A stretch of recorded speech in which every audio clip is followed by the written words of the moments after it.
I think it's super important to pay very close attention to the symptoms that you experience. When one symptom arises, try to observe whether other ones are happening alongside it. So, for example, you could be suffering with a primary issue of digestive pains.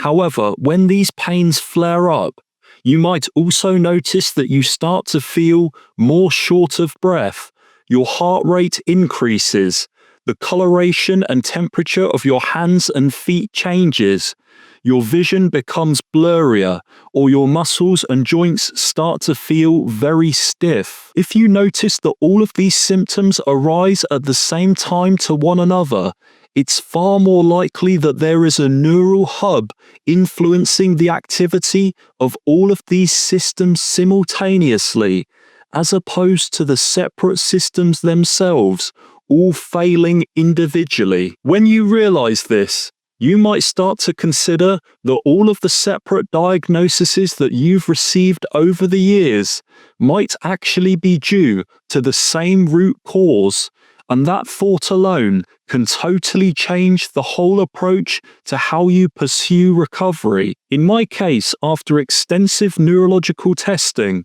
I found out that I had altered activity in an area of my brain called the basal ganglia. This caused heightened activity in my cognitive system, sensory motor system, and my limbic system, which meant that my mental state, the movement of my limbs and other muscles, and the autonomic and unconscious activity of my organs were all being impacted adversely by the same neural hub. Once I worked with a practitioner on correcting this specific dysfunction, I observed functional improvement in all of these systems, and with this came significant alleviation from all of the separate symptoms that these systems were creating. So if you are somebody who feels like your whole world is falling apart beneath you because you're enduring an absolute plethora of daily symptoms,